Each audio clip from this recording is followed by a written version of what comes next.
സ്നേഹപൂർവ്വം ഷാമ സീരിയലിൻ്റെ coming soon എപ്പിസോഡിൻ്റെ promo റിവ്യൂയിലേക്ക് എല്ലാവർക്കും സ്വാഗതം.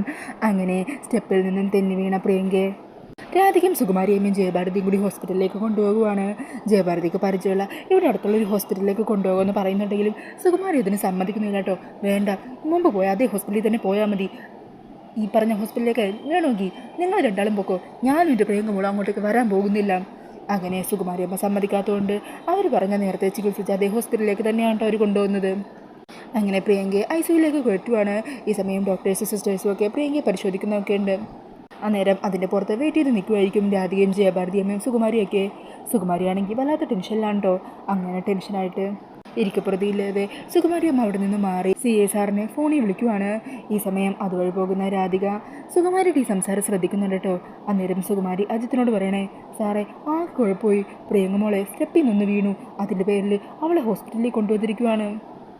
കള്ളി പൊളിഞ്ഞതാ സാറേ. അങ്ങനെയൊക്കെ സുകുമാരിയുടെ സംസാരം കേൾക്കുന്നതും രാധികയുടെ സംശയങ്ങൾ കൂടുവാണ്. രാധിക ഇക്കാര്യം ഉടനെ തന്നെ പോയി ജയഭാരതി അമ്മയോട് പറയണേണ്. മുത്തശ്ശി, പ്രിയങ്കയെ ഹോസ്പിറ്റലിലേക്ക് കൊണ്ടുവന്നതിന് സുകുമാരി മുത്തശ്ശി ഒത്തിരിയധികം ഭയപ്പെടുന്നുണ്ട്. ഫോണിലൂടെ സംസാരിക്കുന്നത് ഞാൻ കേട്ടതാ. കള്ളി പൊളിഞ്ഞതാണെന്നൊക്കെയാണ് പറയുന്നത്.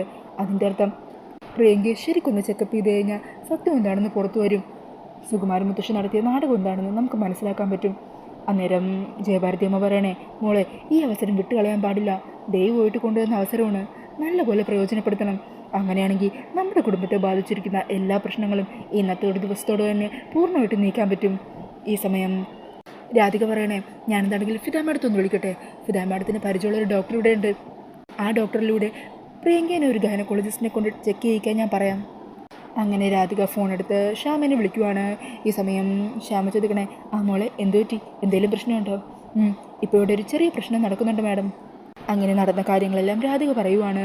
പ്രിയങ്കേൻ്റെ ഗർഭത്തിൻ്റെ സത്യാവസ്ഥ കണ്ടെത്താൻ മാഡം ഒന്ന് സഹായിക്കണമെന്ന് പറയുവാണ് കേട്ടോ. അങ്ങനെ രാധികയെ സഹായിക്കാനായിട്ട് അന്ന് ശ്യാമയ്ക്ക് വെടിയേറ്റപ്പോൾ ചികിത്സിച്ച ഡോക്ടറുണ്ടല്ലോ, ആ ഡോക്ടറെ വിളിച്ച് പ്രിയങ്കേൻ്റെ ഗർഭത്തിൽ നിന്ന് സ്ഥിരീകരിക്കാനായിട്ട് വേണ്ട കാര്യങ്ങൾ ചെയ്തു കൊടുക്കണമെന്ന് പറയുവാണ്. അങ്ങനെ രാധികയുടെ നിർദ്ദേശം അനുസരിച്ച് ഡോക്ടർ ഗൈനക്കോളജിസ്റ്റായ ഡോക്ടർ സന്ധ്യയെ കൊണ്ട് പ്രിയങ്കയെ പരിശോധിപ്പിക്കുന്നുണ്ട് കേട്ടോ. അതിനുശേഷം രാധികേനെയും ജയഭാരതി മുത്തശ്ശീനെയും അകത്തേക്ക് വിളിപ്പിച്ച് ഡോക്ടർ അവരോട് സംസാരിക്കുവാണ്. ശ്യാമ മാഡം വിളിച്ചു പറഞ്ഞതനുസരിച്ച് ഞാൻ പ്രിയങ്കയെ ഗൈനക്കോളജിസ്റ്റായ ഡോക്ടർ സന്ധ്യയെ കൊണ്ട് പരിശോധിപ്പിച്ചു. അതിൽ നിന്നും അവരൊരു കാര്യം ഉറപ്പിച്ചു പറഞ്ഞു, പ്രിയങ്ക പ്രഗ്നൻ്റ് അല്ല. അത് കേൾക്കുന്നതും അവർക്ക് രണ്ടാൾക്ക് സന്തോഷവുമാണ്. അന്നേരം രാധിക പറയുന്നുണ്ട്, അല്ല ഇതേ ഹോസ്പിറ്റലിൽ തന്നെ മറ്റൊരു ഡോക്ടർ പരിശോധിച്ചിട്ട് പ്രിയങ്ക ഗർഭിണിയാണെന്നാണ് പറഞ്ഞത്. അവർ പിന്നെന്താ അങ്ങനെ പറഞ്ഞത് എന്താണെന്ന് നമുക്ക് അവരോട് തന്നെ ചോദിക്കാം. അങ്ങനെ പറഞ്ഞ ഡോക്ടർ അന്ന് കള്ളം പറഞ്ഞ ആ ഡോക്ടർ ഉണ്ടല്ലോ, അവരെ വിളിപ്പിക്കുവാണ്. അങ്ങനെ അവരോട് കാര്യങ്ങളൊക്കെ ചോദിക്കുമ്പോഴേക്കും ആ ഡോക്ടർ സത്യം പറയുവാണ് കേട്ടോ.